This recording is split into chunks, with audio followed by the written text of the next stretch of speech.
I've been driving trucks across India for 15 years, hauling cargo like rice sacks and machine parts along highways that stretch like endless rivers. The road between Delhi and Jaipur is my usual route, a dusty strip of asphalt bordered by barren scrubland and the occasional roadside cafe promising hot tea and fresh flatbread. I'm used to long nights, the rumble of my truck's engine, and the loneliness of the open road. But nothing could have prepared me for what happened at the place called Shadow Cafe. It was past midnight in early November 2024, and a heavy fog had settled over the plains, strange for Rajasthan's dry landscape. My headlights barely pierced the mist, and the CB radio hissed with static. No other drivers were talking, which was unusual for this stretch. I was exhausted, my eyes stinging from hours of staring ahead. My old truck, nicknamed Star, groaned as I slowed down, searching for a place to rest. That's when I saw it, a flickering neon sign cutting through the fog. Shadow Cafe, open 24 hours. The sign glowed red, buzzing faintly with a crude drawing of a steaming teacup. I didn't remember any cafe by that name on this route, but hunger and fatigue drowned out my doubts. A quick meal, some tea, and I'd be back on the road. I pulled into the gravel lot, Star's tires crunching over loose stones. The cafe was a low, run-down building with peeling plaster walls and a tin roof. A single bulb hung outside, casting a weak, yellowish glow. There were no other vehicles, no bikes, no cars, not even another truck.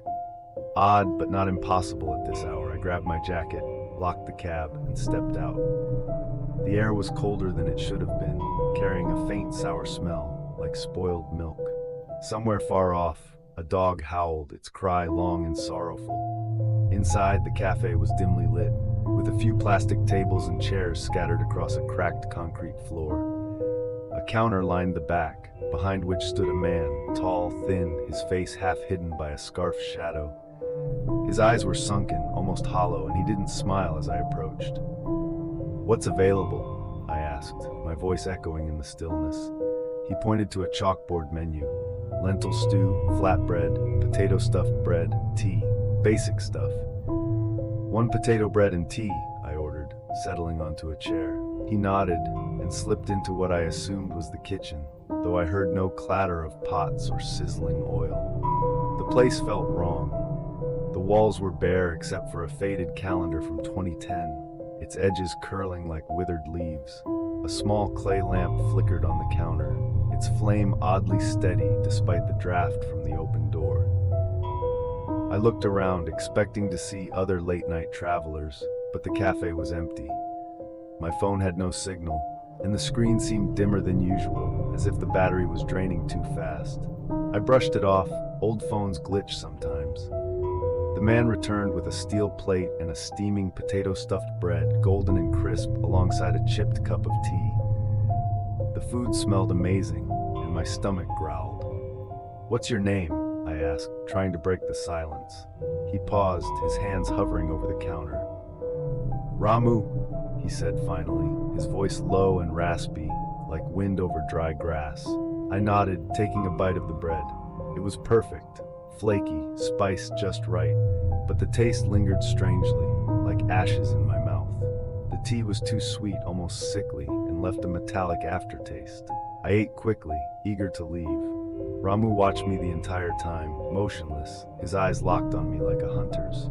As I finished, I heard a faint sound, a giggle, high-pitched and childlike, coming from behind the counter. I froze.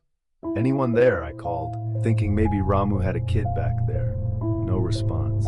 The giggle came again, closer now from under my table. My pulse raced. I leaned down, expecting to see a stray cat or a rat, but there was nothing, just shadows pooling on the floor.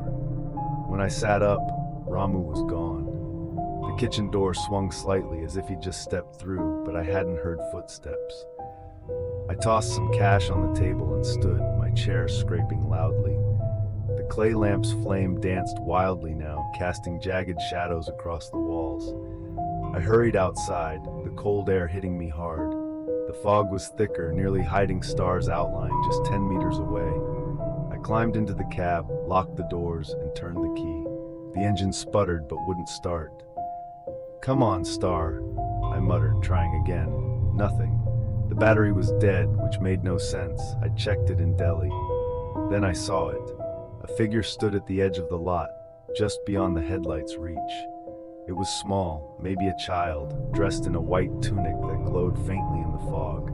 Its head was tilted at an unnatural angle, like a doll with broken strings. I blinked, and it was closer. Standing by the cafe's door now, still as stone. My throat tightened. I grabbed my flashlight, but when I shone it toward the figure, it was gone. The CB radio crackled to life, spitting static and garbled words. "Run, Shadow, don't stop." The voice was distorted, not like any trucker I knew. I slammed the radio off, my hands trembling. The air in the cab grew colder, my breath fogging despite the closed windows. Something tapped on the passenger side window, light, deliberate, like fingernails. I spun around, but no one was there.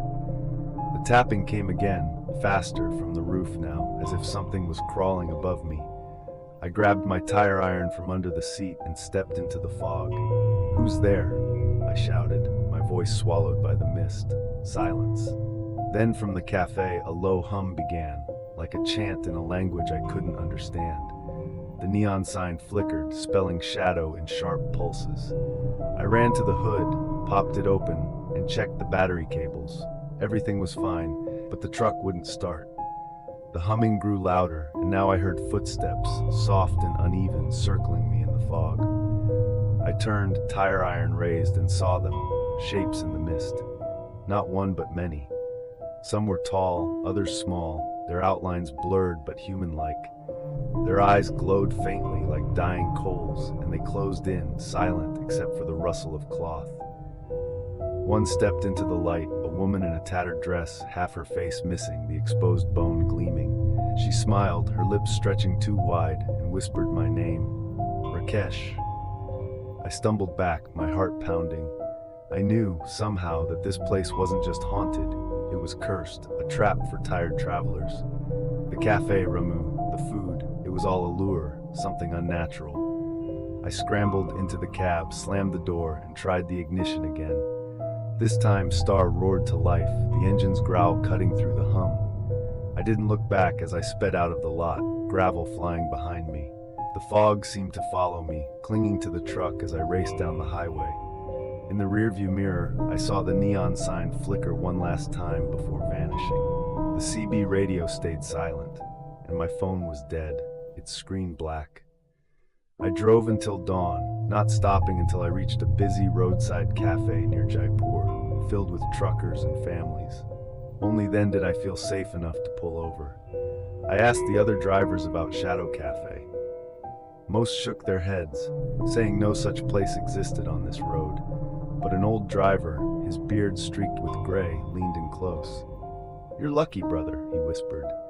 "That cafe, it's not for the living. They say it appears to those who drive alone, weary and lost. The spirits there feed on your soul, starting with your meal." He tapped his temple. "You ate their bread, didn't you?" I nodded, my stomach twisting. He sighed. "Burn your clothes when you get home, and don't drive that stretch alone again." I haven't been back on that road since. Star runs fine, but sometimes, late at night, I smell that sour, rotten odor in the cab, or hear a faint giggle from the cargo hold. My dreams are worse.